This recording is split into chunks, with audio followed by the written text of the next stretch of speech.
Every parent's worst nightmare is watching their child cry out for help when they can't reach them. For 7-year-old Daniel, that nightmare was his daily reality in a forgotten village where hope had packed up and left long ago. Elijah was just a stranger passing through these dusty roads when he heard the boy's desperate scream. "Help! My mom's trapped inside!" The child stood beside a dented trash bin, tears streaming down his face, pointing at something that didn't make sense. When Elijah looked closer, he saw a woman's hand reaching up from inside the container. What he discovered next would shake him to his core.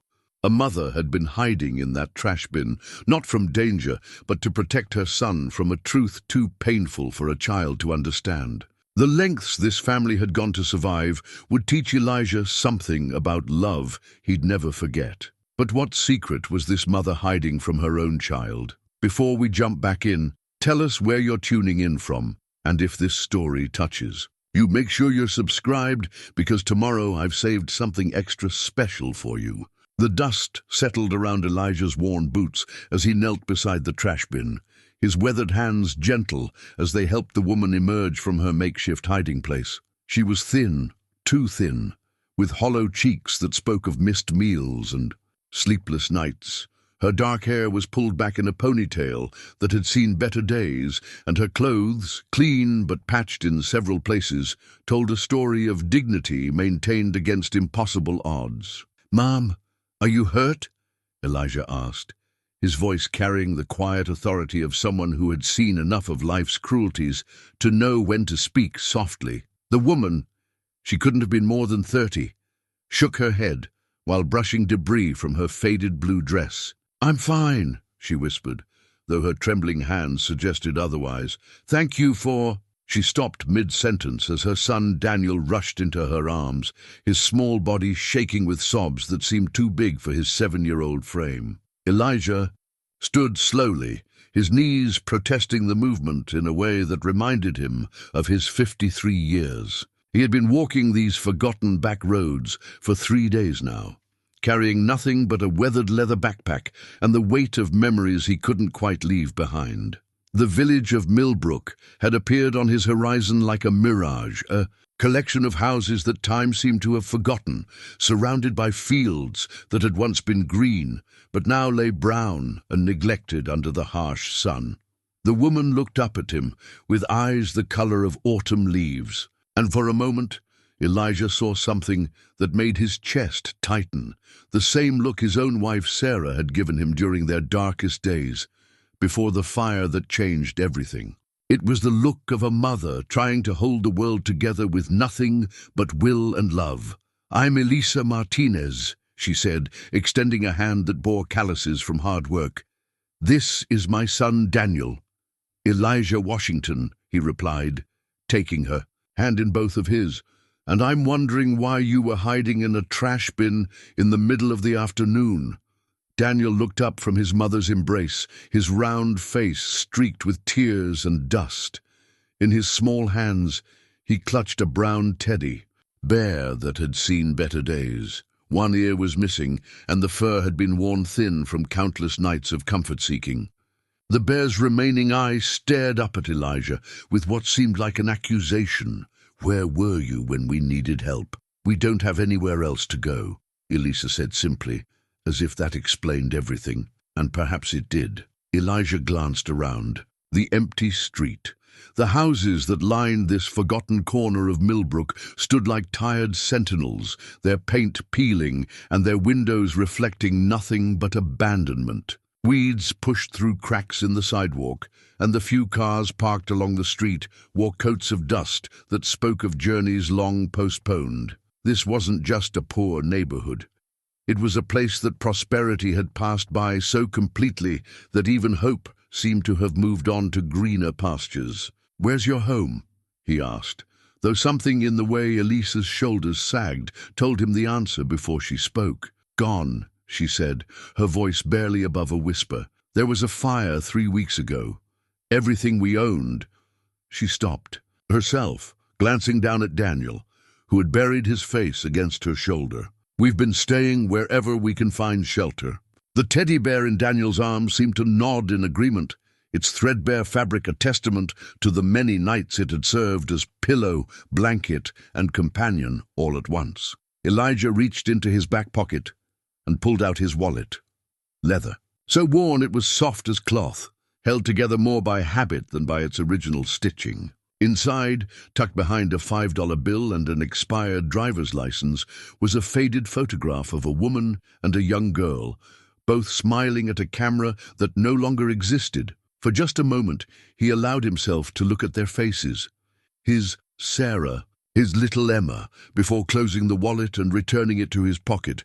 Some ghosts were harder to carry than others, but they all had to be carried just the same. "Have you eaten today?" he asked. Daniel shook his head against his mother's shoulder, and Elisa's cheeks flushed with embarrassment. "We're managing," she said.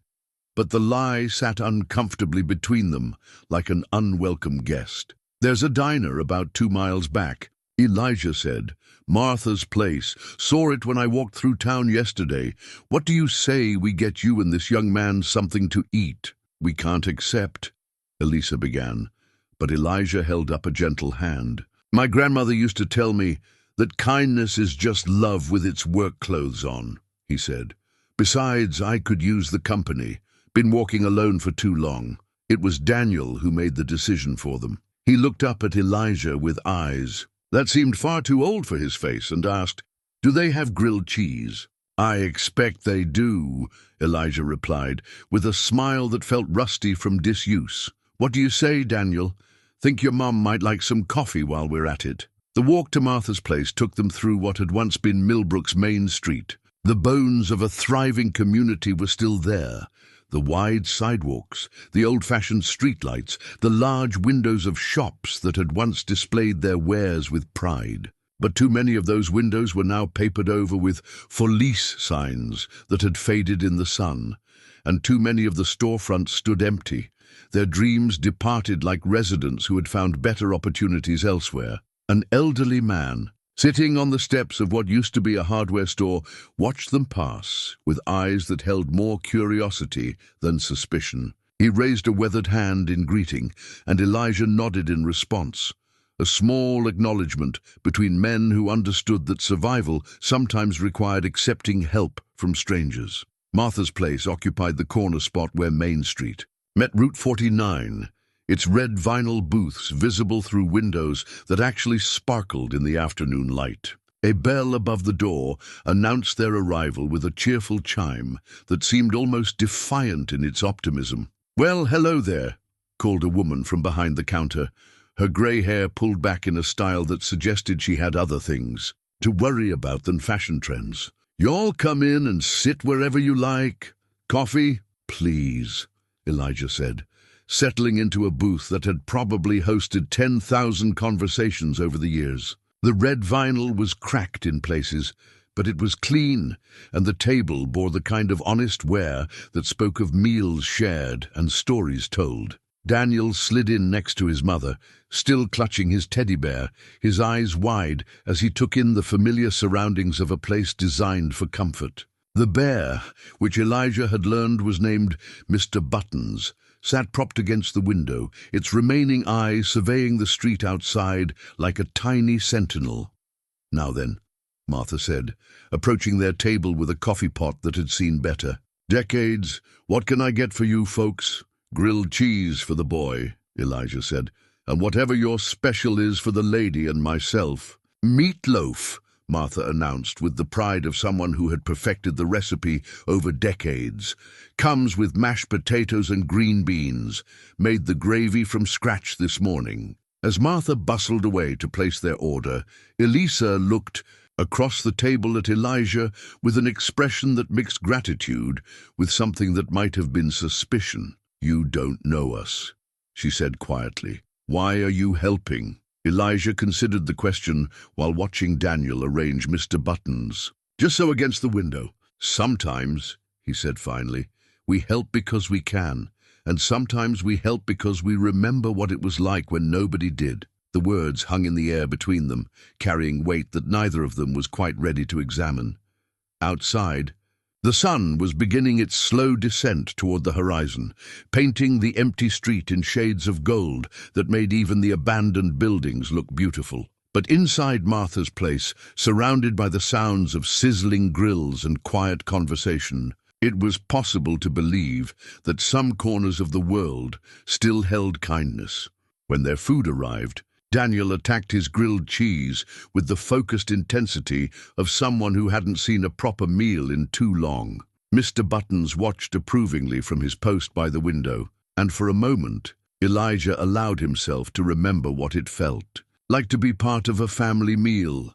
The fire, Elisa said suddenly, as if the words had been building pressure behind her teeth. It wasn't an accident. Elijah set down his fork and gave her his full attention. What makes you say that? There were threats, she whispered, glancing at Daniel, who was absorbed in the serious business of eating. People wanted us gone. Said our kind didn't belong in that neighborhood. Your kind? Poor, she said simply. Different. In the way.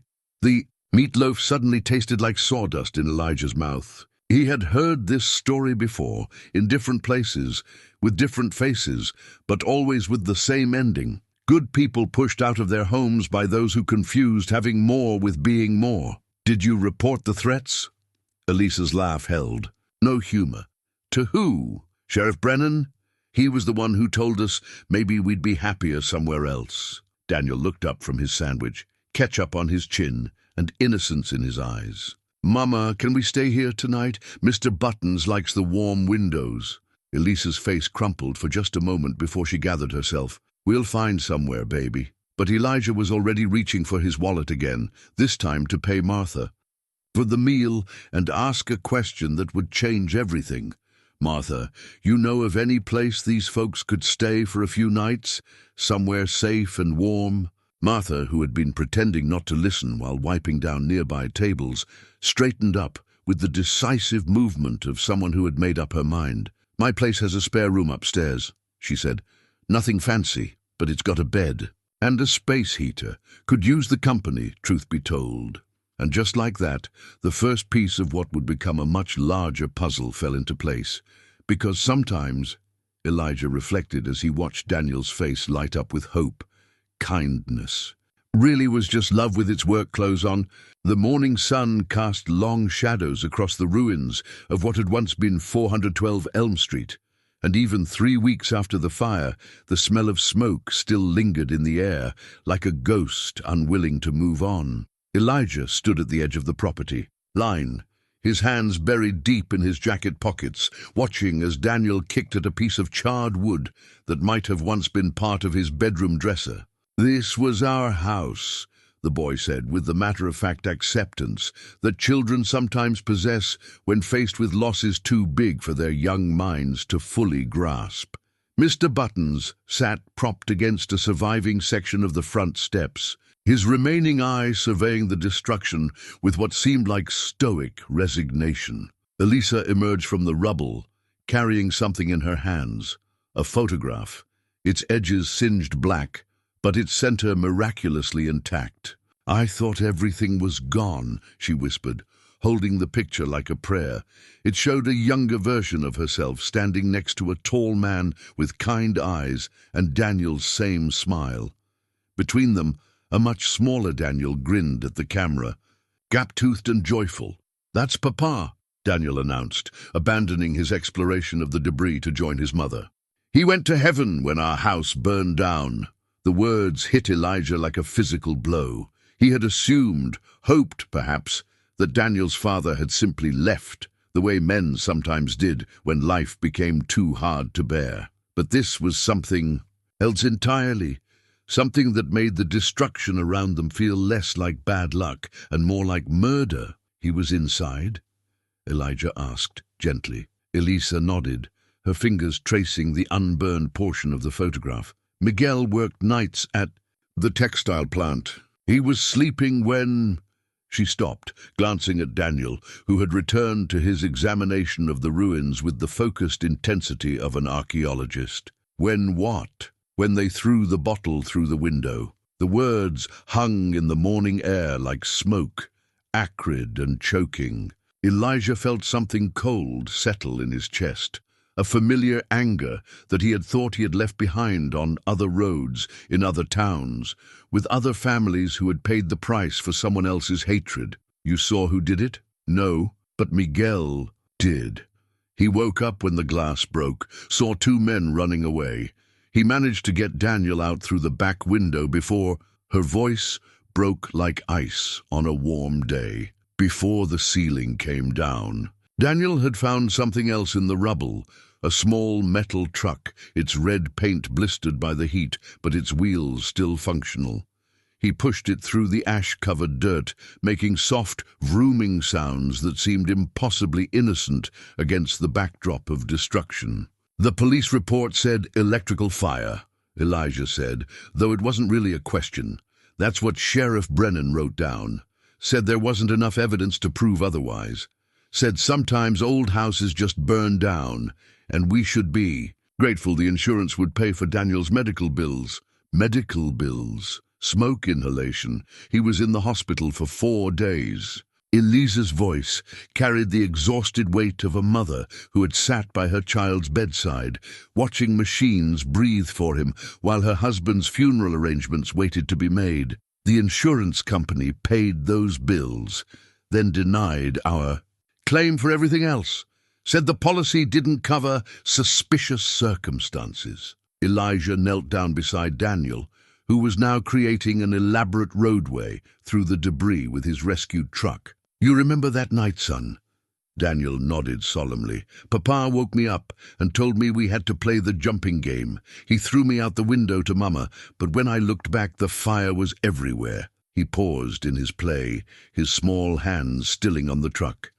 Papa couldn't jump far enough. The simple tragedy of it, a father who saved his child but couldn't save himself, made Elijah's throat tight. He reached into his jacket and pulled out his worn leather wallet, fingering the photograph hidden inside. Some losses echoed through. Time, reverberating in the hearts of strangers who understood that grief was a country with no borders. The men who threw the bottle, he said to Elisa. Miguel got a look at them. He said they were young, white, wearing baseball caps.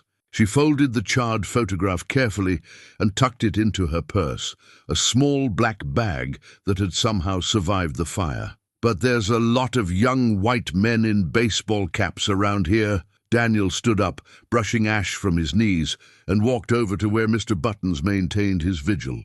Mr. Buttons was the first thing I saved, he announced proudly, even before the fire trucks came. Smart thinking, Elijah said. Mr. Buttons looks like the kind of bear who knows how to take care of important things. He does. He keeps all our secrets safe. The innocence of the statement hit Elijah like a gut punch. What kind of secrets did a 7-year-old need to keep? What kind of world had they created when children had to guard their family's survival strategies like state? Secrets. Elisa, he said, standing slowly and dusting off his knees. Who exactly wanted you gone? She glanced around as if the ruins themselves might be listening. There's been talk about developing this whole area. Condos, they say, for people from the city who want weekend places in the country. Our house was the last holdout on this block. Elijah looked around with new eyes. The other houses on Elm Street had been abandoned for months, their windows boarded up, and their yards surrendered to weeds.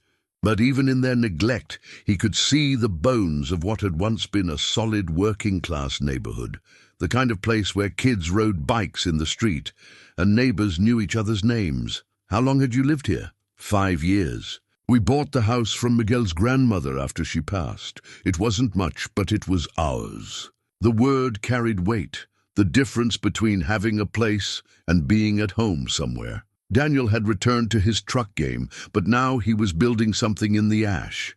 Small mounds connected by carefully drawn lines. What are you making? There, son? Elijah asked. A map, Daniel replied with serious concentration, of all the places we've been sleeping, in case we need to remember. The casual revelation that a 7-year-old had been mentally cataloguing safe hiding places hit Elijah harder than he expected. He knelt down beside the boy and studied the carefully constructed terrain. That's smart planning. A man needs to know his territory. Mama says we might have to move away from Millbrook. She says sometimes when bad things happen, it's better to start over somewhere else. But Elijah was looking at Elisa, seeing the resignation in her shoulders and the defeat in her eyes. This was a woman who had already given up fighting, who had decided that survival meant retreat. He understood that impulse, had lived it for 3 years now, walking from town to town, leaving before the ghosts could catch up. "What if you didn't have to leave?" he asked. "What do you mean? What if somebody helped you fight back?" Elisa's laugh was sharp as broken glass. "Fight who? The sheriff who won't investigate, the insurance company that won't pay, the developers who want this land. With what army?" Daniel looked up from his ash map, his young face creased with worry. "Are we in trouble again, Mama?" "No, baby," she said quickly, kneeling down to embrace him. "We're not in trouble. Mr. Elijah is just asking questions." But over Daniel's shoulder, she looked at Elijah with something that might have been hope, mixed with fear, the expression of someone who had been disappointed too many times to trust easily, but was still desperate enough to listen. "I've been walking for 3 years, Elijah said quietly, "running away from my own burned house, my own dead family. Maybe it's time I stopped running and started standing still long enough to help someone else do the same." The words surprised him as much as they seemed to surprise Elisa. He hadn't come to Millbrook looking for another family to save, hadn't even realized he was looking for anything at all. But sometimes the heart knows what the mind hasn't figured out yet, and sometimes the road leads you exactly where you need to be, even when you don't know you need to be anywhere. "You don't know what you're saying," Elisa whispered. "These people, they don't stop until they get what they want." "Neither do I," Elijah replied, and for the first time in 3 years, he meant it. Daniel had finished his map and was now showing it to Mr. Buttons, explaining the significance of each carefully mounded location. "This is the place behind the church where we slept Tuesday, and this is the old barn where we stayed Wednesday, and this," he pointed to a larger mound, "this is Martha's room, where we get to sleep in a real bed." "That's a good map, son," Elijah said, "but maybe we can work on making it shorter." "Shorter? Maybe find you one place where you can stay put for a while." Daniel looked up with eyes that held too much understanding for someone his age. "You mean like a real home? With our own beds and everything?" "Something like that." The boy's smile was like sunrise after the longest night. "Did you hear that, Mr. Buttons? We might get to stay somewhere." And in that moment, looking at a child's joy over the simple prospect of stability, Elijah Washington made a decision that would change everything. He was done running, done letting the ghosts of his own burned house dictate where his feet would take him. Some fights were worth having, even if you weren't sure you could win them. The Millbrook Public Library occupied a brick building that had seen better decades, but its windows were clean and its doors still open to anyone seeking answers. Elijah sat at a corner table, surrounded by old newspapers and county records, while Daniel worked on a coloring book nearby, Mr. Buttons serving as both audience and advisor for his artistic choices. "The fire wasn't the first," Elijah said quietly to Elisa, who was pretending to read a magazine while actually keeping watch on the entrance. "There have been 4 others in the past 18 months, all in this same area, all ruled electrical. Fires, all involving families who refused to sell their property." Elisa's hands tightened on the magazine. "That's not a coincidence." "No, it's not." He slid a hand-drawn map across the table, Daniel's simple creation from the ash pile, now enhanced with street names and property lines. Daniel's map got me thinking. If someone wanted to clear this whole district for development, they'd need to move people out systematically. Daniel looked up from his coloring book, a crayon in each hand. "Is my map helping?" "It's helping a lot, son. You did good work." The boy beamed with pride, then returned to his careful coloring of what appeared to be a house, complete with a front door, windows, and a chimney that spiraled smoke into a blue sky. "This is our new house," he announced to Mr. Buttons. "See, It has a big window for you to look out of. The simple optimism of childhood planning for a future that adults couldn't guarantee made Elijah's chest tight. He turned his attention back to the newspaper clippings spread before him. "Look at this pattern," he said to Elisa. "The Hendersons on Oak Street, fire in March. The Johnsons on Pine, fire in June. Your house in August. All electrical fires. All total losses. All families who wouldn't sell," Elisa added grimly. "And all investigated by the same fire marshal, all insured by the same company, all having their claims denied for the same reasons." Elisa leaned forward, her voice barely above a whisper. "What are you saying?" "I'm saying this is organized. Planned. Someone is burning people out of their homes and making it look accidental." Daniel had moved on to drawing people in his house picture, stick figures with carefully detailed faces. "This is Mama, and this is me, and this is Papa watching from heaven," he explained to his teddy bear. "And this is Mr. Elijah. He's helping us find a home." The casual inclusion of himself in the family portrait shouldn't have affected Elijah as much as it did. But something about seeing himself represented in crayon on a child's vision of home made him feel more anchored than he had in years. "What do we do with this information?" Elisa asked. "We gather more, build a case, find proof. And then what? Take it to Sheriff Brennan, who's already decided the fires were accidents?" Elijah was quiet for a moment, watching Daniel add careful details to his drawn house: flowers by the front steps, curtains in the windows, a mailbox with their name on it. The boy's unwavering belief that home was possible, even after losing everything, was both heartbreaking and inspiring. "There are other authorities," he said finally. "State Fire Marshal, FBI, if we can prove conspiracy. The FBI doesn't care about poor people in forgotten towns. They care about arson, they care about insurance fraud, and they definitely care about organized crime." Elisa's magazine fell to the table. "Crime? What would you call systematically? Burning families out of their homes for profit?" Before she could answer, Daniel looked up from his artwork with the serious expression he wore when processing adult conversations. "Are the bad people going to burn down our new house too?" The question hung in the air like smoke. Elijah reached across the table and placed a gentle hand on the boy's small shoulder. "No, son, we're not going to let that happen." "How do you know?" "Because sometimes grown-ups have to stand up to bullies, just like kids do on the playground. And sometimes it takes more than one person to make the bullies stop." Daniel considered this carefully, his crayon poised over the paper. "Like a team?" "Exactly like a team." The boy returned to his drawing with renewed focus, adding what appeared to be a fence around his dream house. "Mr. Buttons says fences keep the bad people out. Mr. Buttons is very smart. He is. He knows lots of things about staying safe." Elijah found himself studying the teddy bear with new respect. In a world where a 7-year-old needed a security consultant, perhaps a one-eyed bear was exactly the right choice for the job. "Elijah," Elisa said quietly, "what if we can't prove anything? What if we just end up making ourselves targets? What if we do prove it? What if we stop this from happening to other families?" She was quiet for a long moment, her eyes moving from the newspaper clippings to her son's careful artwork, to the worn teddy bear that had become their family's talisman of survival. "Miguel would have wanted to fight," she said finally. "What do you want?"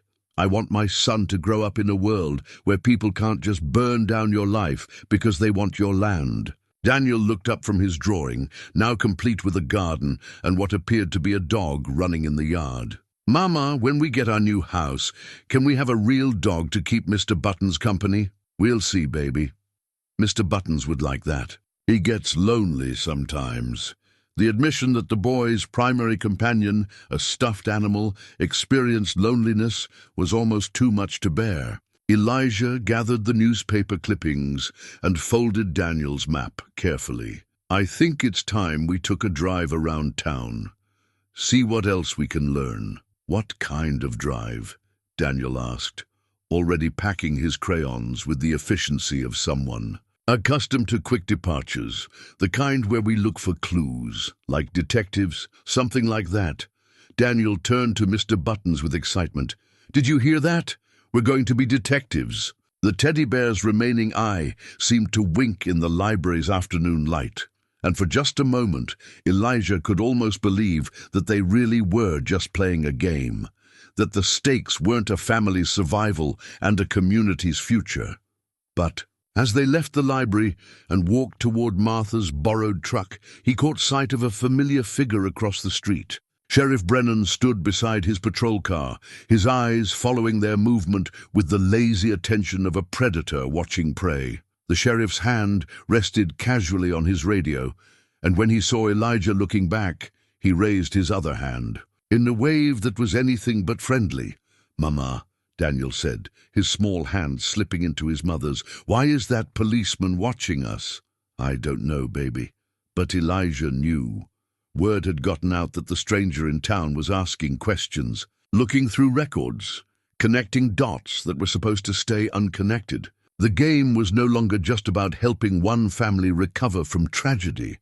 It had become about whether truth could survive in a place where lies were more profitable. As they drove through the streets of Millbrook, Daniel pressed his nose to the window and provided commentary on everything they passed. "That's where Mrs. Henderson used to live before her house burned down. And that's where the Johnsons lived. And that's the empty lot where the Garcias used to have their garden." Each casual observation added another piece to the puzzle, another confirmation that this small boy had been watching, remembering, creating his own map of loss and displacement. His childish surveillance had documented what the adults had tried to hide.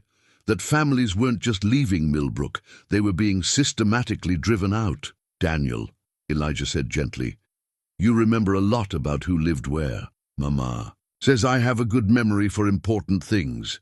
What makes something important?" The boy thought about this with the seriousness he brought to all significant questions. When people are sad about it, when it makes them cry, when they wish it was different. By that definition, Elijah reflected as they drove past another empty lot where a family's dreams had once stood. Everything in Millbrook had become important. The question now was whether they could make any of it different. The regional insurance claims office sat in a strip mall between a used tire shop and a check-cashing business, its windows tinted dark enough to hide whatever happened inside. Elijah adjusted his tie, borrowed from Martha's late husband's closet, and took a deep breath before pushing through the glass door.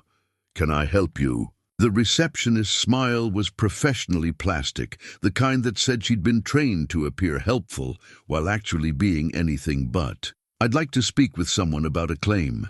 The Martinez family, 412 Elm Street. Are you the claimant?" "I'm representing the family. Are you an attorney?" Elijah met her eyes steadily. "I'm someone who asks questions when things don't add up." The smile faltered slightly. "Let me see if Mr. Donovan is available." While he waited, Elijah studied the office. Everything was beige and forgettable. The furniture, the walls, the carpet that had seen too many years of people coming in desperate and leaving defeated. A bulletin board displayed insurance regulations in print, so small it seemed designed to discourage reading. "Mr. Washington." A thin man in an expensive suit emerged from the back office, his hand extended in greeting. "I'm James Donovan, claims manager. I understand you have questions about the Martinez claim." Several questions. Donovan's office was larger than it needed to be, with a desk positioned to force visitors to look up at him while he remained seated, behind a fortress of filing cabinets and legal documents. On the wall behind him hung framed certificates and a photograph of him, shaking hands with someone who looked important. "I've reviewed the file," Donovan said, without waiting for questions. "Suspicious circumstances. Policy clearly states..." "What made the circumstances suspicious?" "I'm sorry. Your report cites suspicious circumstances as grounds for denial. What specifically made them suspicious?" Donovan opened a file folder with the practiced movements of someone who had given this speech many times. multiple factors: the timing of the fire, the pattern of damage, the fact that Mr. Martinez was the only casualty in what should have been a survivable incident. So a man dying trying to save his family makes the circumstances suspicious. The policy language is quite clear about questionable claims. Elijah leaned forward in his chair. I've looked at your company's records. You've denied claims for 4 other fires in Millbrook over the past 18 months, all ruled electrical, all involving families who owned their homes free and clear, all in the same development area. Donovan's fingers drummed against the desk. Each claim is evaluated individually based on its merits by the same investigator, using the same reasoning, reaching the same conclusion. Mr. Washington, I'm not sure what you're implying. I'm not implying anything. I'm stating facts. Elijah pulled out a manila folder of his own, copies of newspaper articles, county records, and claim denials that painted a picture of systematic fraud. 5 families, 5 fires, 5 denials, all properties now sitting empty, waiting for development. The drumming stopped. I think this meeting is over. The Martinez boy is 7 years old. He lost his father and his home in one night. His mother is working double shifts at a diner just to keep them fed. You're telling me that's not worth investigating properly? The investigation was thorough. The investigation lasted 3 hours. The fire marshal spent more time on his paperwork than on the scene. Donovan stood up, signaling the end of the conversation. Our decision is final. If the family wishes to appeal, they can retain legal counsel. With what money? That's not our concern. Outside in the parking lot, Elijah sat in Martha's truck and allowed himself a moment of anger. The casual dismissal of a family's tragedy, the bureaucratic indifference to obvious corruption, it reminded him why he had started walking in the first place, trying to leave behind a world where money mattered more than people. But then he thought about Daniel's careful drawing of their dream house, complete with a window for Mr. Buttons, and he felt something he hadn't experienced in 3 years, the desire to fight back. His phone, a basic model that had survived 3 years of walking, buzzed with a text from Martha. Daniel asking when you coming back. Made cookies.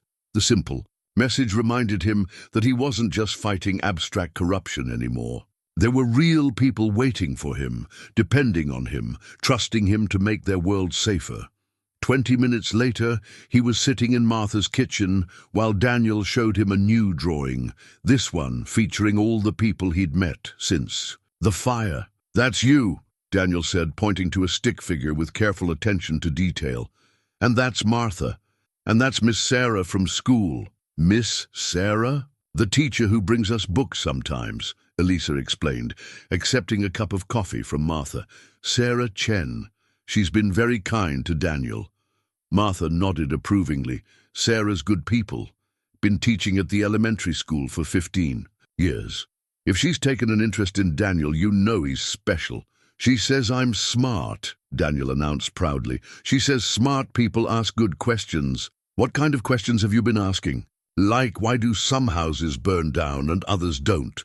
And why do some families have to move away after bad things happen?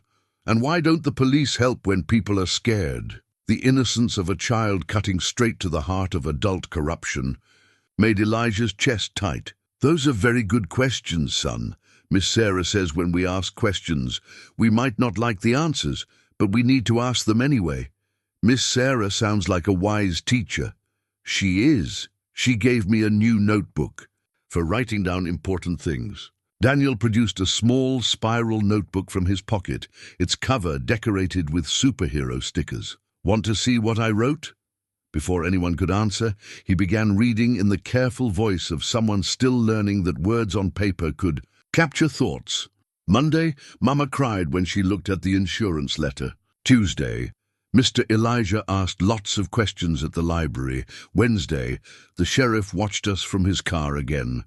The clinical observations of a 7-year-old documenting his family's crisis was both heartbreaking and remarkable. Here was a child who had unconsciously become the family historian, recording details that adults might have missed or forgotten. That's very good record keeping. Elijah said gently. What else have you written? About the other families. Mrs. Henderson from Oak Street comes to the diner sometimes. She told Mama that her insurance got denied too. And Mr. Johnson from Pine Street works at the gas station now. He said bad people made them leave their house. Elisa exchanged glances with Martha and Elijah. Daniel, baby. When did you hear Mr. Johnson say that? When we were getting gas last week, he was talking to the man who fixes cars. He said the same people who burned down our house burned down his house too, but nobody wants to listen. Martha set down her coffee cup with a sharp clink. Tom Johnson said that? Uh-huh. He said he knew who did it but couldn't prove it. And he said other bad things might happen if people don't stop asking questions. The casual revelation that a 7-year-old had overheard adult conversations about ongoing threats sent a chill through the room. Elijah found himself looking at Daniel with new understanding. This child wasn't just a victim of the conspiracy. He was an unwitting witness. Who'd do it? Daniel, he said carefully. Has anyone else said anything about knowing who started the fires? The boy consulted his notebook with the seriousness of a detective reviewing case files. Mrs. Garcia said she saw 2 men in a truck the night before her house burned down, she told the sheriff, but he said maybe she was confused because it was dark. What kind of truck? White pickup truck with mud on it. She wrote down some of the numbers from the license plate, but then she lost the paper. Martha leaned forward. Elena Garcia saw the truck too. She never told me that. She doesn't like to talk about it. She says it makes her sad, and sad doesn't help anybody. The simple wisdom of trauma response filtered through a child's understanding, reminded them all that grief was a luxury these families couldn't afford. They had to keep moving, keep working, keep surviving. There was no time to process what had been lost. Daniel, Elijah said, this notebook is very important. You've been paying attention to things that grown-ups missed. That makes you a valuable member of our team. Really, but I need you to promise me something. If anyone asks you about what you've written down or tries to take your notebook, you come find me right away, okay? Daniel nodded solemnly. Mr. Buttons will help me keep it safe. He's good at hiding important things.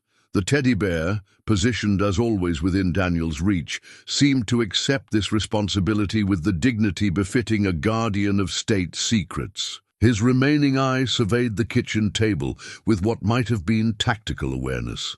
There's something else, Martha said quietly. Sarah Chen called this morning. She wants to meet with you, Elijah. Says she has information about the school, district that might be relevant. What kind of information? She wouldn't say over the phone. Just that some things have been happening at the school that don't add up. Politics and funding and decisions that don't make sense. Elijah felt the familiar tightening in his chest that came with understanding that a problem was bigger than it initially appeared. First the fires, then the insurance fraud, now issues with the school system. The threads were connecting, weaving a web of corruption that extended far beyond a few burned houses. When does she want to meet? Tonight. After Daniel's asleep, she'll come here. Daniel looked up from his notebook with the radar that children develop for sensing when adult conversations are moving beyond their understanding. Is Miss Sarah going to help us too? I think she might be, son. Good. She's smart, and smart people are good at solving problems. As the afternoon wore on, Elijah found himself watching Daniel play with quiet games that required no noise. Building block, towers for Mr. Buttons to inspect, drawing pictures of houses with increasingly elaborate security features, organizing his crayons by color with the precision of someone for whom order was a form of comfort. This was a child who had learned to make himself small and quiet, to observe without being noticed, to find safety in structure and routine. The notebook tucked carefully in his pocket contained not just observations, but survival strategies, documented with the matter-of-fact precision of someone much older than 7. When Sarah Chen arrived that evening, she brought with her a manila, envelope thick with documents, and the expression that suggested she'd been carrying secrets for too long. But that conversation would have to wait until after Daniel was safely asleep, dreaming of houses with big windows for teddy bears and fences, strong enough to keep the bad people out. For now, it was enough to know that their team was growing, one careful question at a time.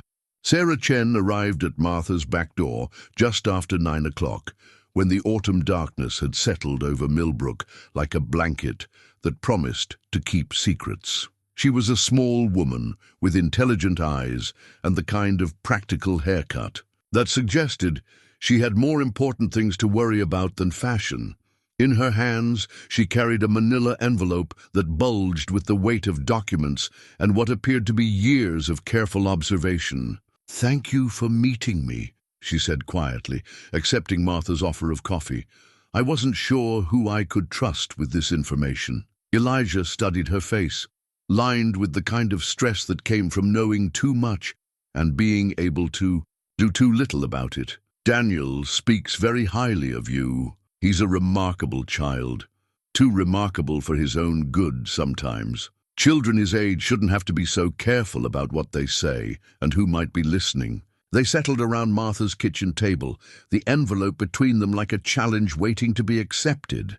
Upstairs, Daniel was presumably asleep, Mr. Button standing guard against nightmares and the fears that came with living in a world where homes could disappear overnight. "Before we begin," Sarah said, "I need to know, are you planning to stay in Millbrook, or are you just passing through?" The question hit closer to home than Elijah expected. For 3 years he had been just passing through everywhere he went, never staying long enough to put down roots or make commitments that required him to be there tomorrow. But something had changed in the past few days, something that made the thought of walking away feel like abandonment. "I'm staying," he said, surprising himself with the certainty in his voice. Sarah nodded, as if his answer confirmed something she had hoped to hear.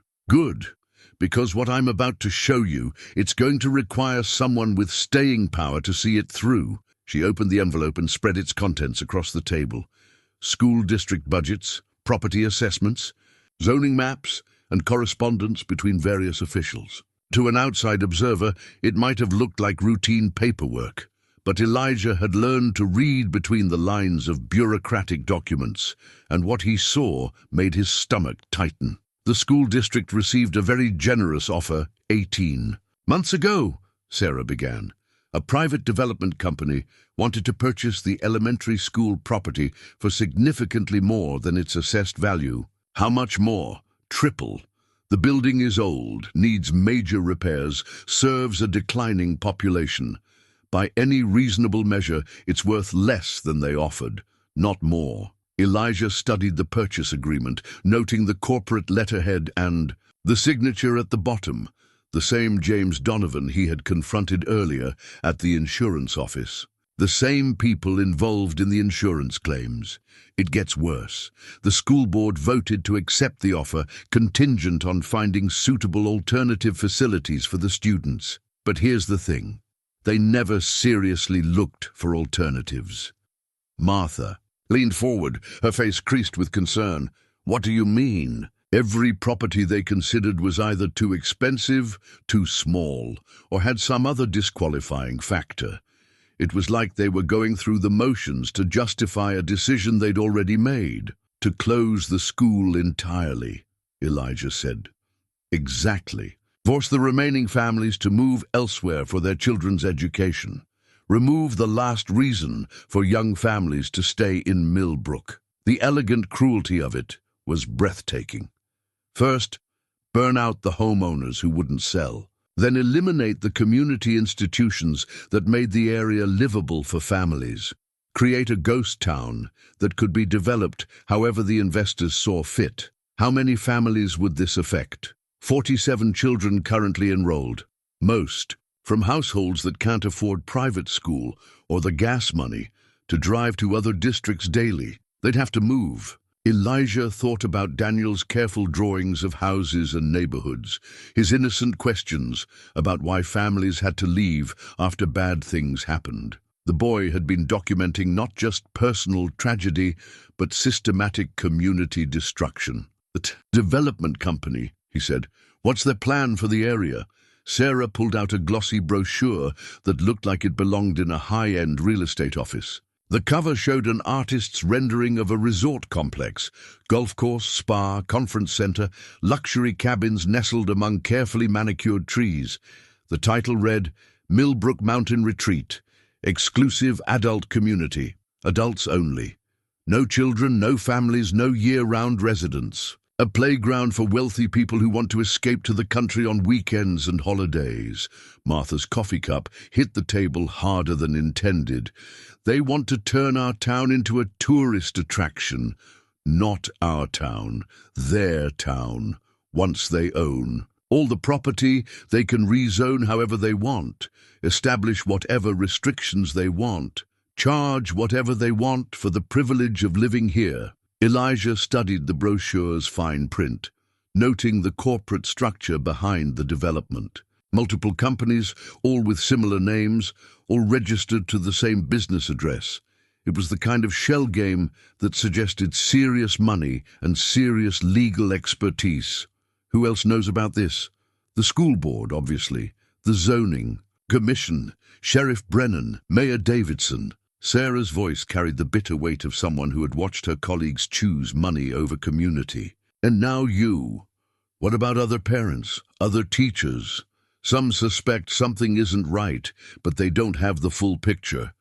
I've been documenting everything for months, but I wasn't sure what to do with the information. Then Daniel started asking his questions, and his mother mentioned that someone was finally looking into the fires. She was interrupted by the sound of footsteps on the stairs. Daniel appeared in the kitchen doorway, Mr. Buttons clutched against, his chest and his hair sticking up in sleepy cowlicks. I heard voices, he said simply. Mr. Buttons wanted to make sure everyone was safe. The adults exchanged glances, each calculating how much a 7-year-old should know about the conversation they were having. But Daniel solved the problem by walking directly to Sarah and climbing onto her lap with the casual trust of a child who had already identified his allies. Miss Sarah, are you helping us with the bad people? Sarah's arms closed around him automatically. I'm trying to, sweetheart. Good. Mr. Buttons says grown-ups work better when they work together. Mr. Buttons is very wise.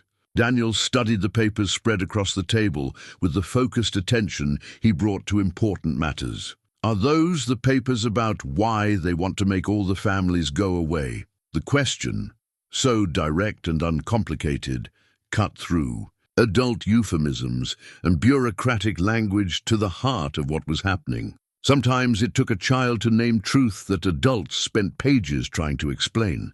Yes, Sarah said simply, those are exactly those papers. Can we stop them? We're going to try. Daniel nodded with the satisfied air of someone whose questions had been answered honestly. Mr. Buttons thinks we can. He's usually right about important things. As Sarah carried Daniel back upstairs and tucked him into bed, Elijah found himself staring at the development brochure with new understanding. This wasn't just about greed or corruption or even systematic displacement. This was about the difference between a community where children asked questions and felt heard, and a resort where children weren't welcome at all.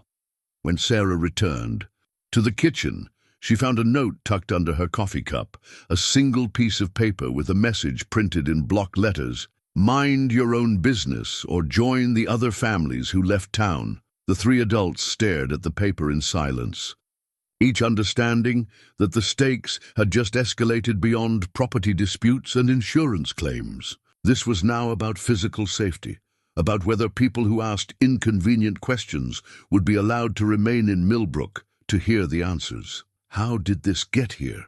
Martha whispered. Someone was watching the house, Elijah said grimly.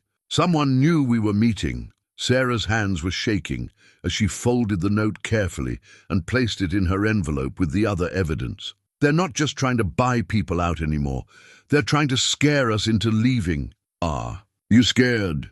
Elijah asked. She looked toward the stairs where Daniel slept, protected by nothing more than walls and a teddy bear's vigilance. I'm terrified, but I'm also angry, and sometimes anger is stronger than fear.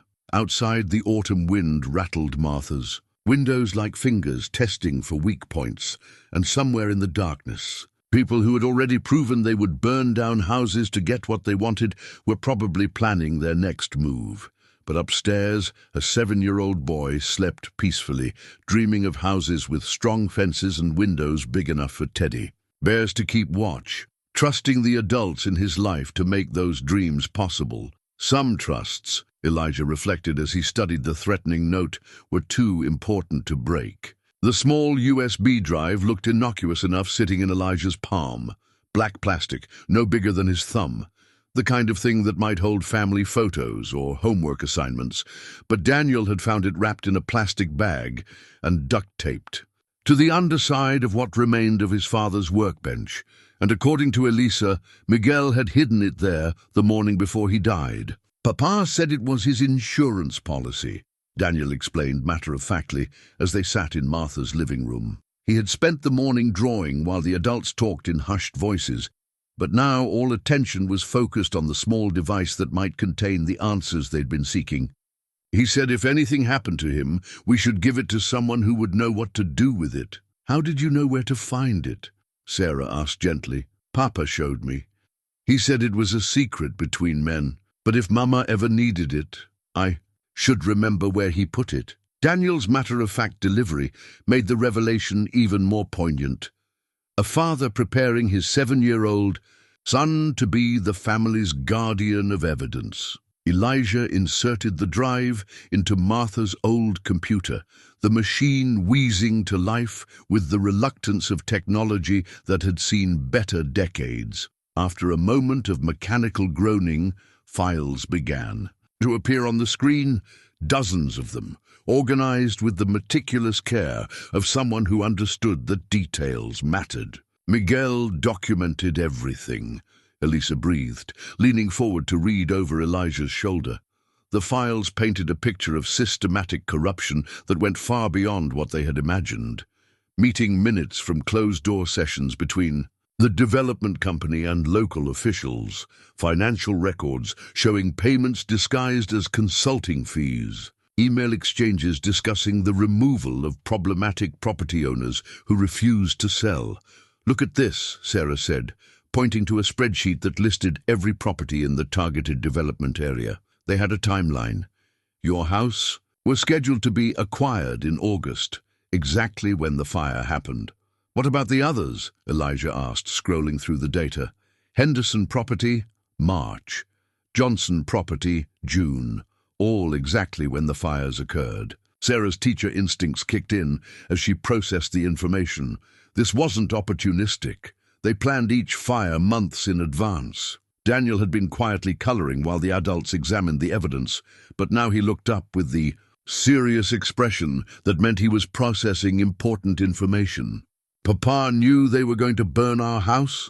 Elisa knelt down beside her son's chair, choosing her words carefully. Papa suspected something bad might happen. That's why he gathered all this information. To protect us. But he couldn't protect himself.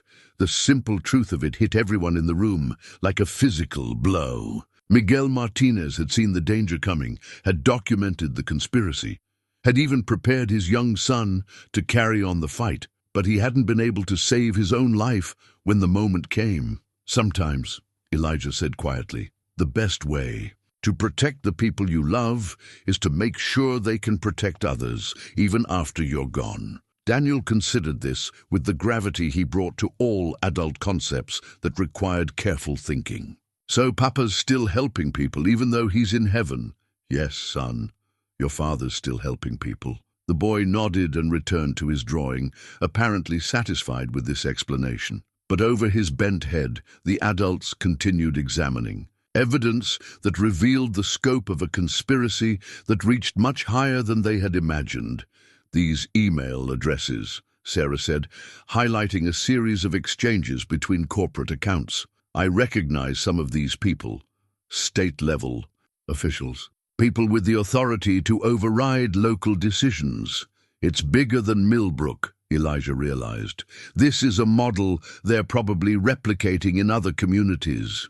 Small towns with valuable land, declining populations, limited political influence, Martha added grimly. Perfect targets for this kind of operation. The computer screen flickered as Elijah opened another folder, this one containing audio files that Miguel had apparently recorded during conversations with various officials. The first clip was Sheriff Brennan's voice, discussing accelerated property acquisition with someone whose voice wasn't immediately recognizable. "We need those last 5 families out by Christmas," the unknown voice said. "The environmental impact study is scheduled for January, and any occupied residences will complicate the approval process." "The Martinez house is the biggest problem," Brennan replied. "Miguel's been asking too many questions, showing up at town meetings, rallying other property owners. We may need to take more direct action. Whatever it takes. The investors are not patient people." Elisa's face had gone pale as she listened to men discussing her family's future with the casual indifference of people planning a business transaction. They weren't even trying to hide it. "Miguel must have recorded this conversation somehow," Elijah said, studying the file properties. "The date stamp is 2 days before the fire.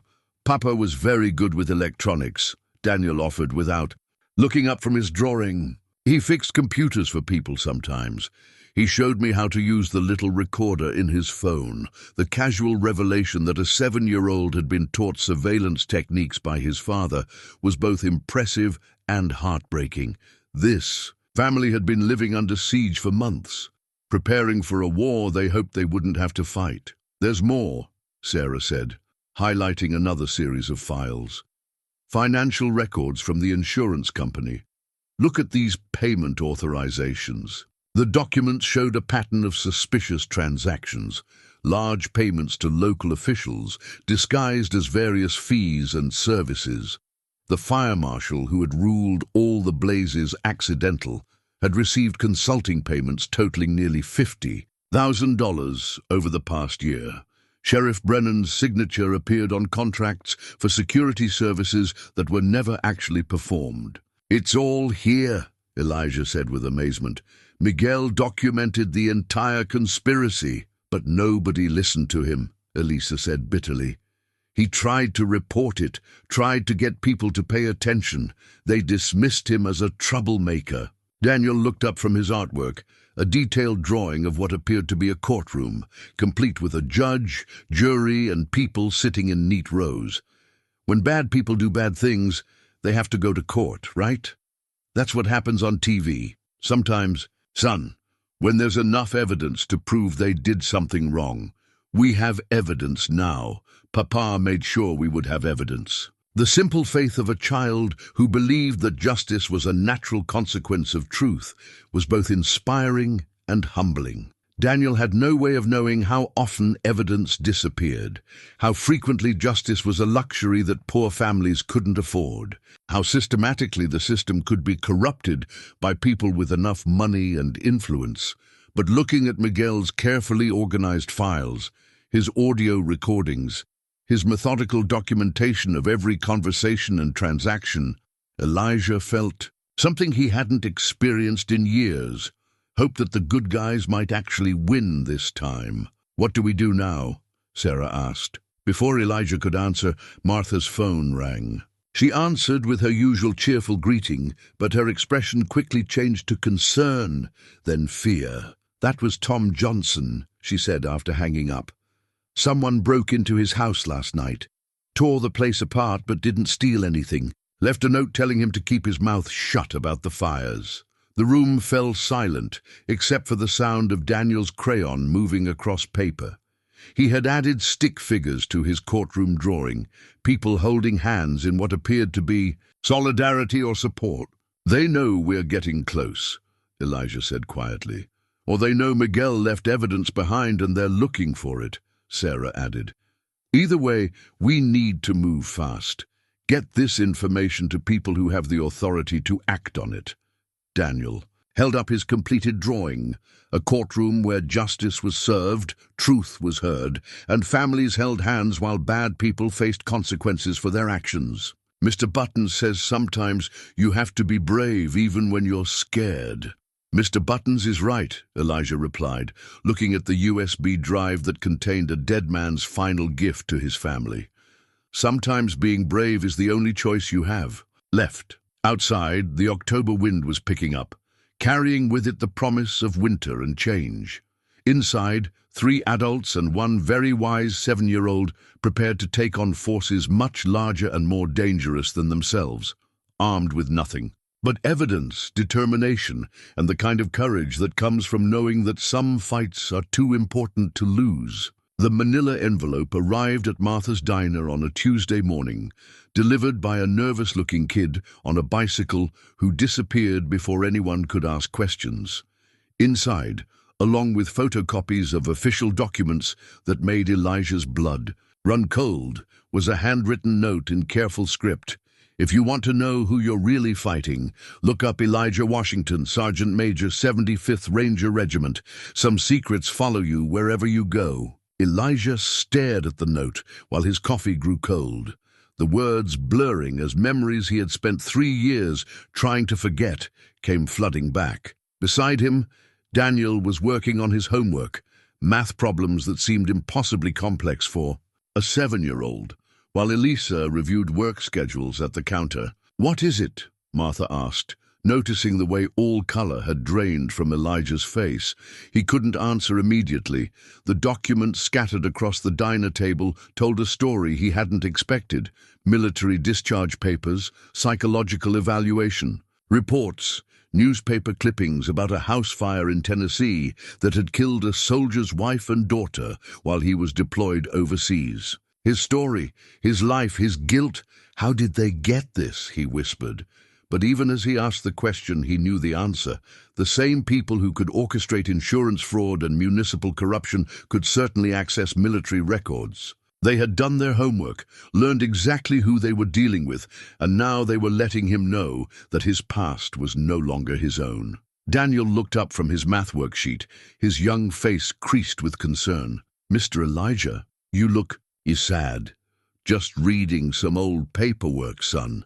"About what? How did you explain to a 7-year-old that sometimes the people you tried to protect died while you were away trying to protect other people? How did you describe the guilt that followed a man from state to state, town to town, never letting him stay anywhere long enough to risk caring about someone he might fail to save? About a long time ago, when I was a soldier. Were you a good soldier?" The innocent question hit like a knife between the ribs. "I tried to be. Mr. Button says trying to be good is what makes people good." Before Elijah could respond, Sarah burst through the diner's front door with an expression that mixed excitement with fear. "You need to see this," she said, spreading a newspaper across the table. Front page of the State Journal. The headline, "A Read, Federal Investigation Launched into Rural Development Fraud." Below it, a photograph showed FBI agents carrying boxes out of the Regional Insurance Claims Office. The article detailed a multi-state investigation into systematic property acquisition schemes targeting economically vulnerable communities. "They're investigating the insurance company," Sarah continued breathlessly. "Anonymous tip led federal agents to evidence of organized fraud involving local officials, developers, and what they're calling coordinated property displacement operations." Elijah felt something shift in his chest, relief mixed with a different kind of fear. "Who gave them the tip?" "Article doesn't say, but look at this." Sarah pointed to a quote from the lead FBI investigator. "We believe this conspiracy extends beyond insurance fraud into areas of arson, intimidation, and potential homicide. We're particularly interested in speaking with anyone who has information about suspicious fires in rural communities." "Homicide," Martha repeated quietly. "They think Miguel was murdered." "Not just Miguel. The article mentions similar patterns in other states. Fires that killed property owners who refused to sell, all ruled accidental, all involving the same network of companies and officials." Daniel had stopped pretending to work on his math problems and was listening with the focused attention he brought to adult conversations that might affect his family's safety. "Does this mean the bad people are going to jail?" It means someone is finally investigating them properly, Sarah said, but Elijah was studying the newspaper article with growing unease. The timing was too convenient, the investigation too perfectly focused on exactly the evidence they had been gathering. Either this was an extraordinary coincidence, or the anonymous tip, he said slowly. It came from Miguel's files. What do you mean? Someone copied everything from that USB drive and sent it to the FBI? Someone with access to Miguel's evidence? Elisa looked up from behind the counter. But we're the only ones who knew about the drive. Are we? The question hung in the air like smoke from a fire nobody wanted to acknowledge. Elijah pulled out his phone and dialed a number he had memorized, but never called, a direct line to the FBI field office mentioned in the newspaper article. Special Agent Rebecca Torres, came the crisp answer after 2 rings. Agent Torres, my name is Elijah Washington. I'm calling about the rural development fraud investigation. Mr. Washington, we've been hoping to hear from you. The words confirmed his suspicions. You know who I am. We know exactly who you are, Sergeant Major. We also know you've been gathering evidence in Millbrook that directly relates to our ongoing investigation. We'd like to meet. How long have you been watching? Long enough to know that you and the Martinez family are in significant danger. The people you're investigating have already killed to protect their operation. We believe they're planning to escalate their efforts to silence witnesses. Daniel had put down his pencil entirely and was staring at Elijah with wide eyes. Mr. Elijah, are we in trouble? No, son, but we need to be very careful for a while, Agent Torres continued. Can you meet us this afternoon? We have a safe location in the county seat. What about the family? We'd prefer to bring them into protective custody immediately. Our intelligence suggests there may be an attempt to harm them within the next 48 hours. The words hit the diner like a cold wind. Protective custody, federal witnesses, armed guards. This was no longer about helping a family recover from tragedy. This had become a fight for their lives against people who had already proven they would kill to protect their interests. Elijah, Martha said quietly, what aren't you telling us? He looked around the diner, at Martha, who had opened her home to strangers, at Sarah, who had risked her career to expose corruption, at Elisa, who was trying to rebuild her life from nothing, at Daniel, who still believed that good people could defeat bad people if they just tried hard enough. My name is Elijah Washington, he said finally. Sergeant Major, 75th Ranger Regiment, retired. 3 years ago, my wife and daughter were killed in a house fire while I was deployed overseas. The fire was ruled accidental, but I always suspected it was arson, retaliation for some of the work I did in the military. The silence that followed felt like a held breath.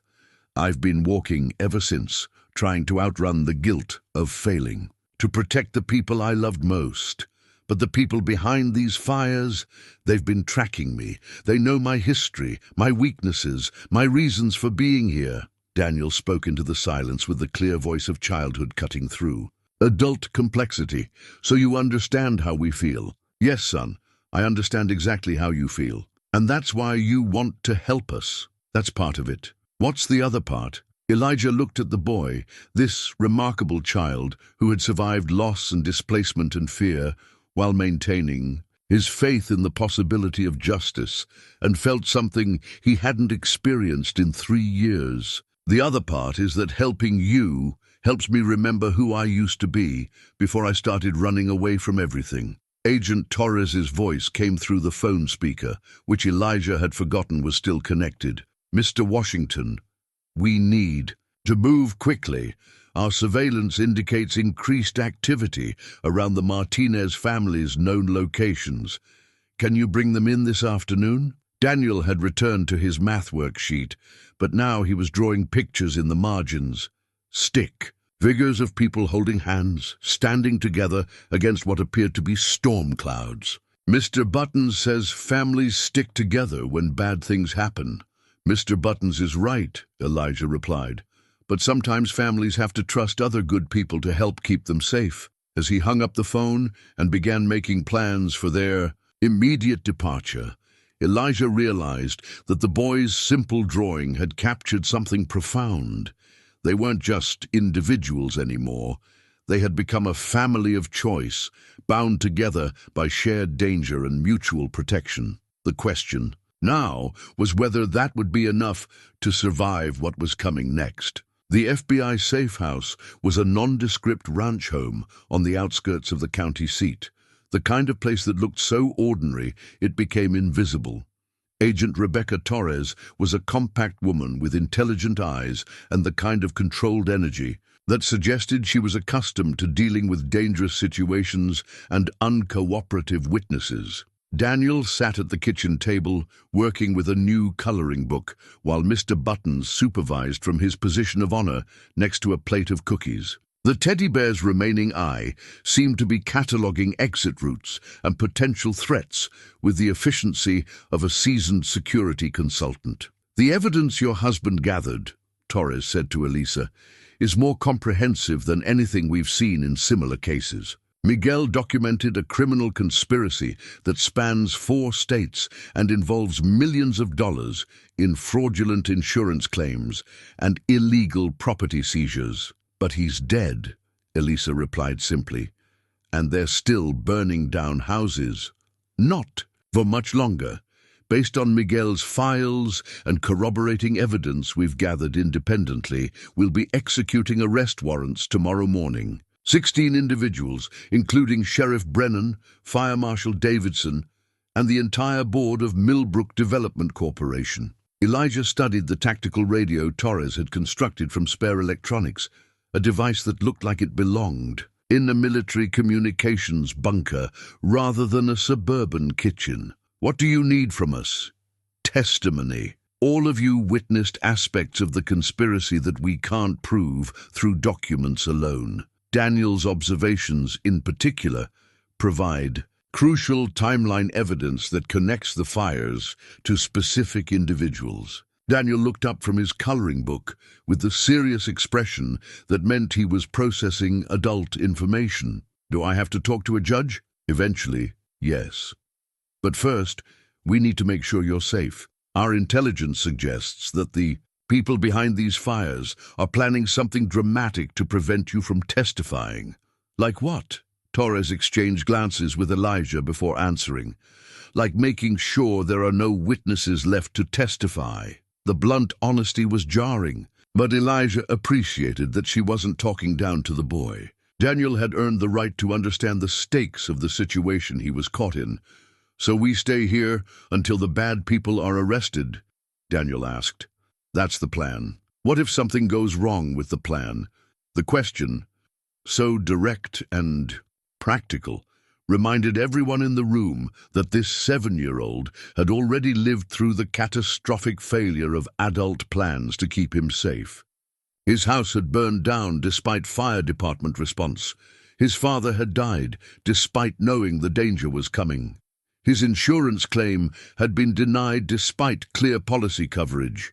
"Then we have backup plans," Torres said simply, "and backup plans for the backup plans." Daniel nodded with satisfaction and returned to his coloring, apparently reassured by the concept of redundant security measures. Mr. Buttons, positioned at the optimal angle for surveillance, seemed to approve of the agent's thorough approach to threat assessment. But as the afternoon wore on, it became clear that even the best plans could be compromised by factors beyond anyone's control.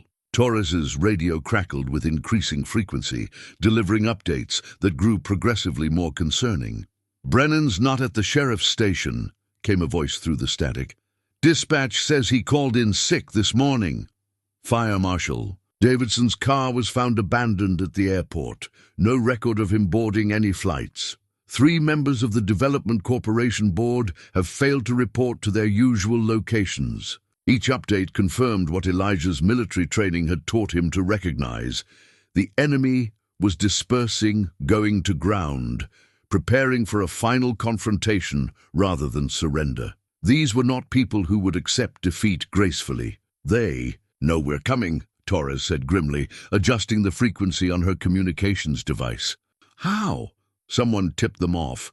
We have a leak somewhere in the system. Sarah, who had been quietly grading papers in the corner, looked up with sudden alarm. If they know about the arrest, do they know about Daniel? The question hung in the air like smoke from an approaching fire.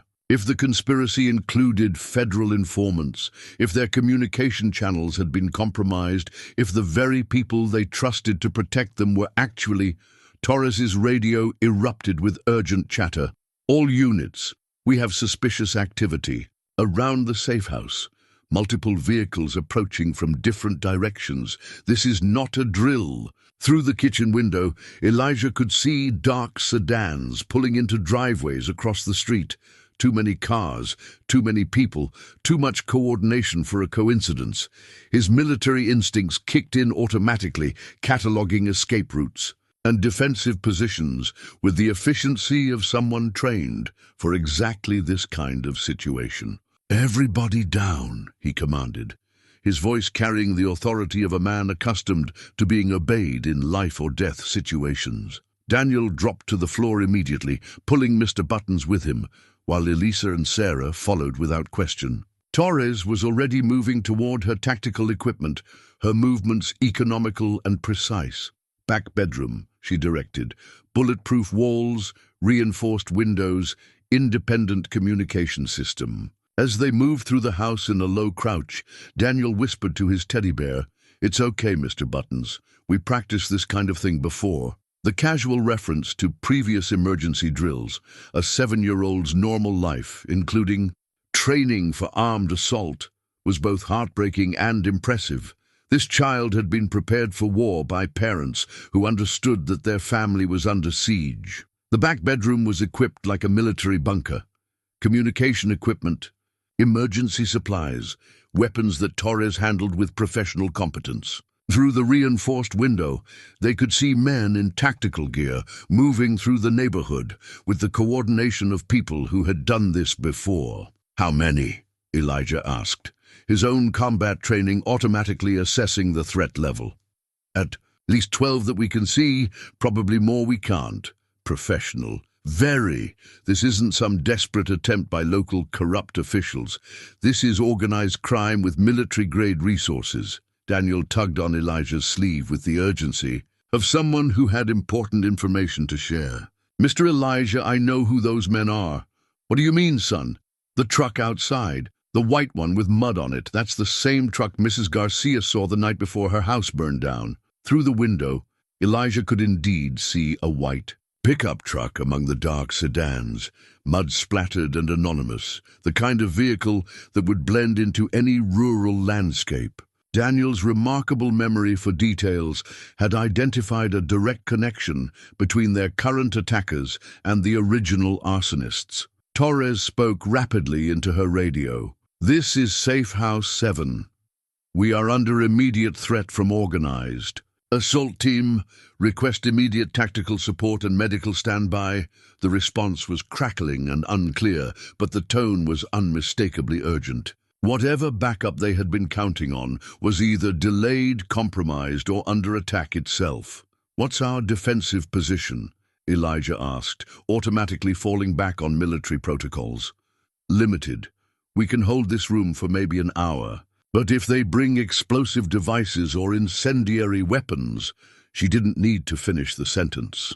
Everyone in the room understood that people who specialized in burning down houses with families inside were unlikely to be deterred by reinforced windows and bulletproof walls.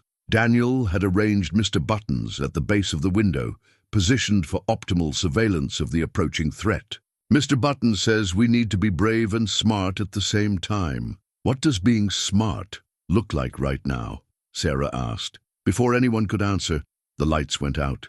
Emergency lighting kicked in immediately, bathing the room in red illumination that made everything look like a scene from a nightmare. Torres's communication equipment switched to battery power with efficient precision. "They're cutting utilities," Torres reported. "Standard siege protocol. Next, they'll try to force us out with smoke or fire." "Can't we call for help?" Elisa whispered. "We are the help," Elijah replied grimly. "And right now, we're outnumbered. and outgunned by people who have every reason to make sure we don't survive the night. Daniel looked around the room at the adults who had promised to keep him safe, his young face serious but unafraid. So what do we do? The question, asked with the calm curiosity of someone who trusted the grown-ups to have answers, focused everyone's attention on the immediate problem: how to protect a family that had already lost everything once, against enemies who had already proven they would kill to protect their secrets. Outside, the sound of breaking glass suggested that the siege was beginning in earnest. Time was running out, options were limited, and the only thing standing between Daniel and the people who had killed his father was a group of adults who cared more about his safety than their own. Sometimes, Elijah reflected as he checked Torres's weapons inventory, caring was the most dangerous thing you could do, but sometimes it was also the only thing worth doing. The attack came at dawn, just as Elijah's military experience had predicted.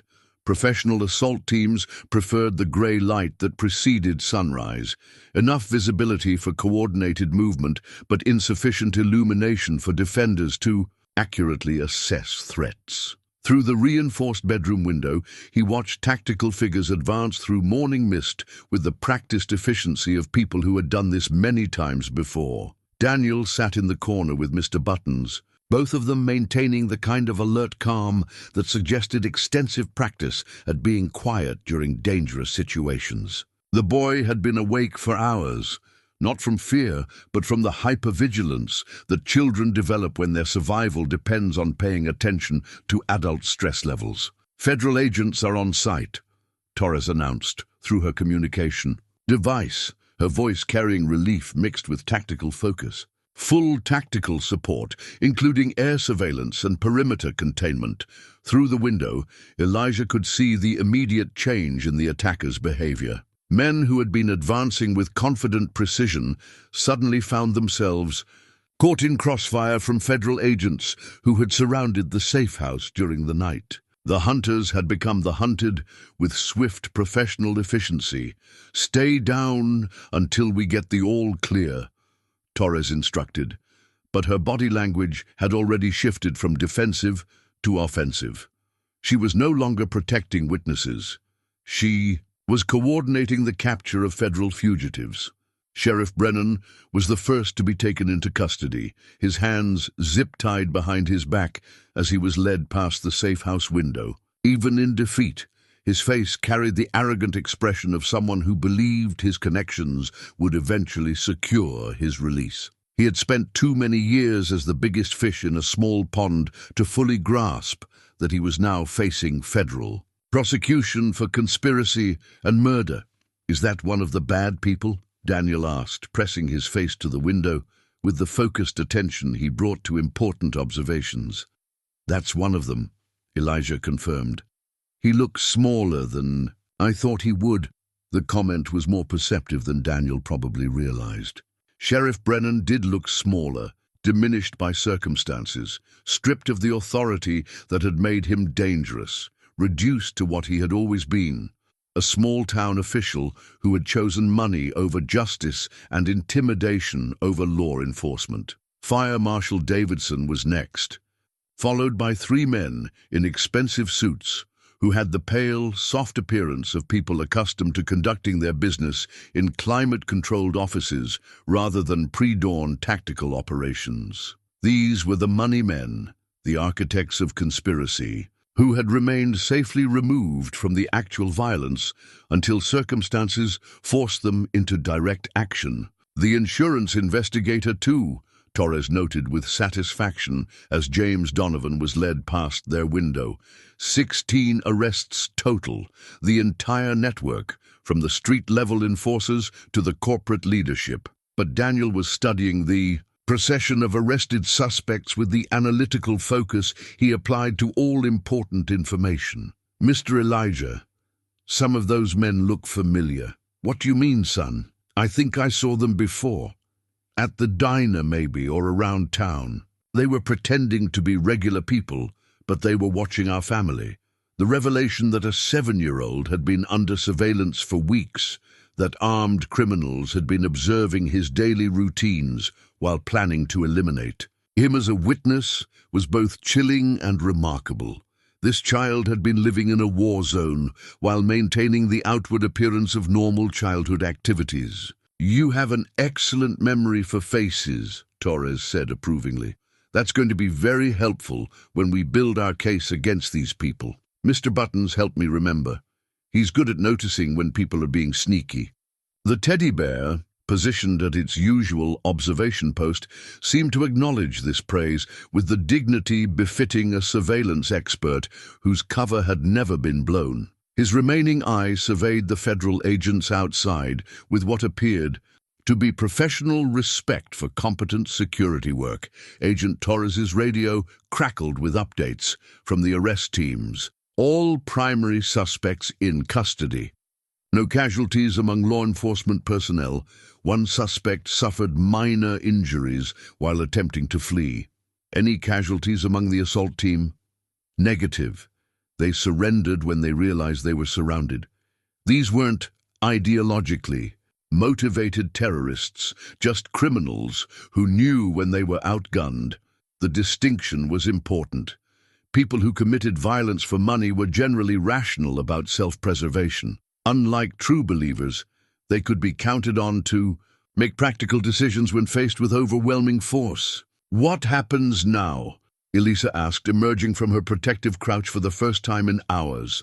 "Now we build the legal case that puts them away permanently," Torres replied, "and you get to go home."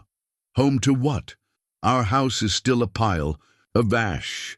Home to Millbrook if you want to stay. The development project is dead. Federal seizure of all assets pending criminal prosecution. The insurance company will be required to honor all previously denied claims with penalties and interest. And there's going to be significant federal investment in community rebuilding." Daniel looked up from his position by the window where he had been watching federal agents process evidence with the fascination of someone who had never seen justice delivered with such efficiency. "Does that mean we can build our house back?" "It means you can build whatever kind of house you want, wherever you want to build it." The boy consulted Mr. Buttons briefly before making his announcement. "We want to build it in the same place as before. That's where Papa's garden was. That's where all our good memories lived." The simple decision to reclaim rather than relocate was perhaps the most profound victory of the entire morning. This family would not be displaced, would not be driven from their chosen home, would not allow criminals to determine where they belonged in the world. "Then that's where we'll build it," Elijah said firmly. I think I'm done walking from place to place. Martha's going to need help rebuilding the community, and you're going to need help rebuilding your house. And Daniel's going to need help building that fence he drew around everything. Daniel's face lit up with the kind of joy that comes from having adult promises kept rather than broken. "Really, you're going to stay and help us?" "I'm going to stay and help you, if you want me to." Mr. Button says he would like that very much. He says families should stick together. As federal agents continued processing the crime scene outside, and as the morning sun burned through the mist to reveal a world suddenly safer than it had been the day before, Elijah realized that the boy and his teddy bear had been right about more than surveillance techniques and memory strategies. Some families were bound by blood, and some by choice, and some by the simple decision to stand together when everything else was falling apart. What mattered wasn't how you became family.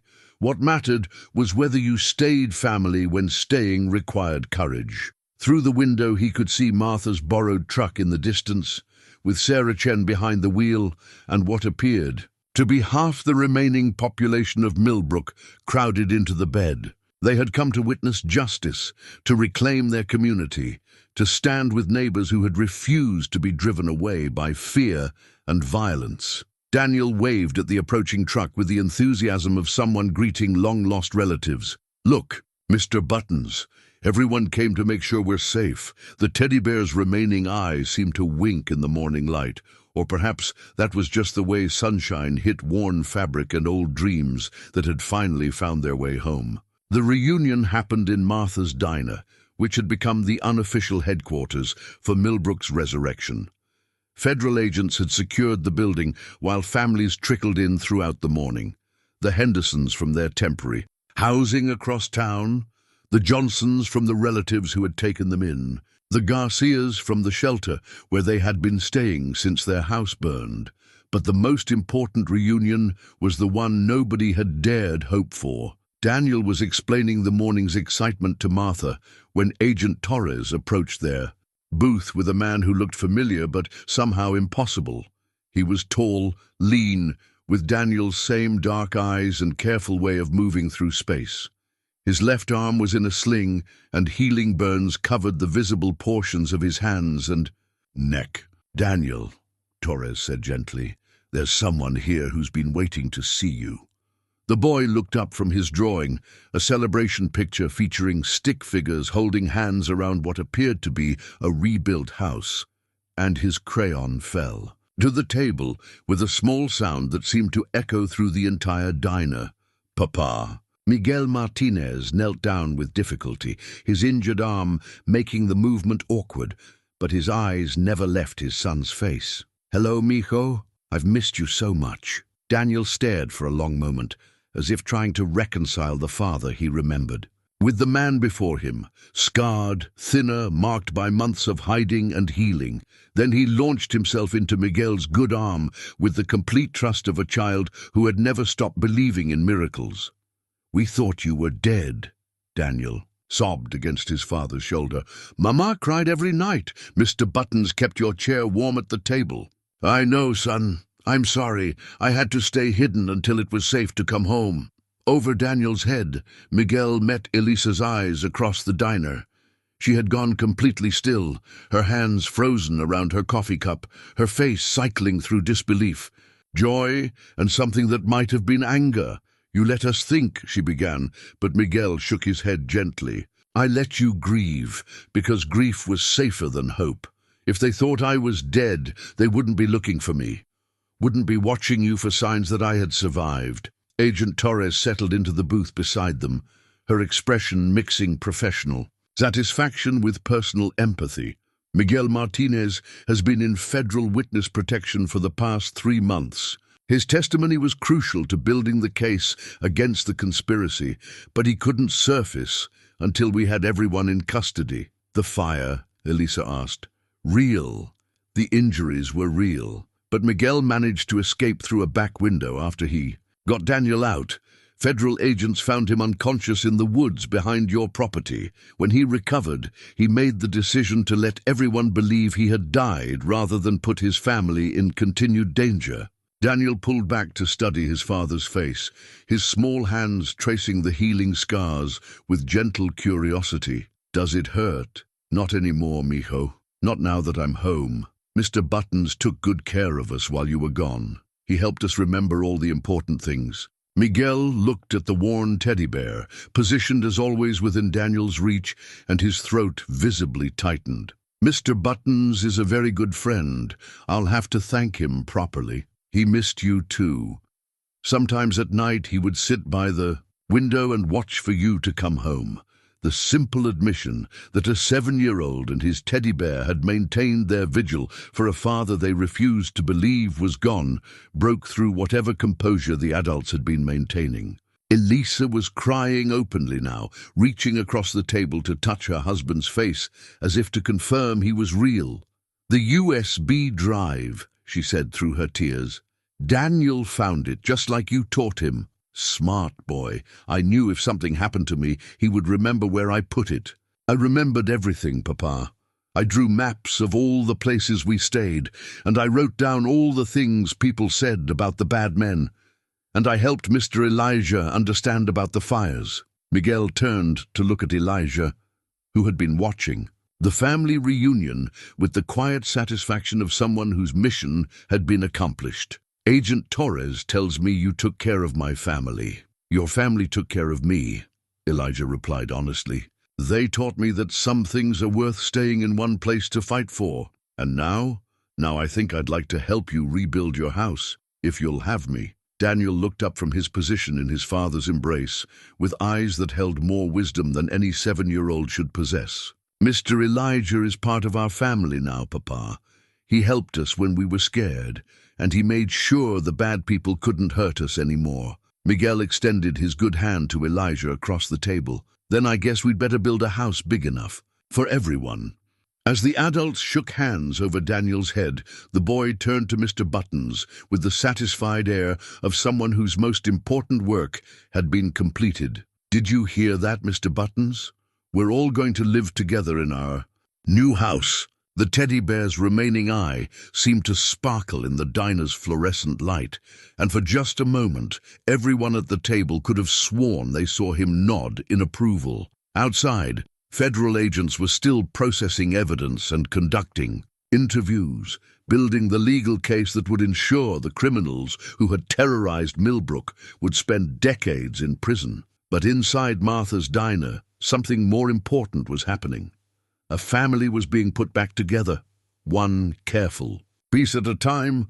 Sometimes justice looked like handcuffs and prison sentences. And sometimes it looked like a father coming home to find his son still waiting by the window, still believing in tomorrow, still trusting that love was stronger than fear. In Daniel's world, both kinds of justice were equally important, but only. One of them came with the promise of bedtime stories and morning hugs and teddy bears who kept watch through the long nights when dreams were more powerful than nightmares. 6 months later, the sound of hammers and laughter filled the air on Elm Street as Millbrook slowly came back to life. The Martinez house was taking shape on the exact spot where the old one had stood, but this new structure bore little resemblance to what had been lost in the fire. It was bigger, stronger, built with insurance money that had finally been paid and federal assistance that had transformed tragedy into opportunity. Daniel stood in what would soon be his bedroom, holding a brand new teddy bear, while Mr. Buttons supervised the construction from his position of honor on the windowsill. The original bear had earned retirement from active security duty, but he remained available for consultation on important matters of household safety and family happiness. "The windows are really big," Daniel announced to both bears. "You'll be able to see everything from up here." Through those large windows, he could indeed see everything. The Henderson family moving back into their rebuilt home across the street. The Johnson children playing in a yard that had been empty for months. The Garcia garden flourishing again, with vegetables that would feed half the neighborhood. "Daniel, come see this," called Elijah from downstairs. He was holding a set of keys that gleamed silver in the afternoon sunlight, attached to a keychain that Daniel had made from painted stones and string. "Your house keys, official and everything." The ceremony of handing over the keys was small, but significant. Miguel, his arm finally healed enough to swing a hammer again, stood beside Elisa while Martha and Sarah Chen watched from the front porch. Agent Torres had driven up from the county seat with a folder of documents that officially closed the federal case against the Millbrook conspiracy. 16 convictions, she announced with satisfaction. Sheriff Brennan got 25 years. Fire Marshal Davidson got 20. The corporate leadership got sentences ranging from 15 to 30 years each. "What about the insurance company?" Martha asked. "Dissolved. Assets seized and distributed to victims' families. Every denied claim has been honored, with triple damages for fraudulent denial." Daniel accepted his keys with the solemnity the moment deserved, then immediately began testing them in every lock on the house. Each successful turn of the key produced a smile that seemed to illuminate the entire structure from within. "It works, Papa. All the locks work." "That's because it's really our house now," Miguel said. "Nobody can take it away from us." "What? About bad people with fire? Bad people are in jail, and good people are keeping watch to make sure our family stays safe." Daniel considered this carefully, while Mr. Buttons maintained his supervisory position on the windowsill. "Mr. Buttons says this house feels different from the old one." "How so?" "Stronger. Like it was built by people who love us instead of people who just wanted to get paid. The observation was more accurate than Daniel probably realized. Every board, every nail, every carefully fitted window had been installed by volunteers from the community, people who had lost their own homes and understood the profound difference between shelter and sanctuary. Elijah stood in the backyard, looking at the garden space where Miguel was already planning to expand on his previous vegetable plots. The soil here held memory. Ashes from the fire, yes, but also decades of growth and cultivation that no amount of violence could completely destroy. "You thinking about staying permanently?"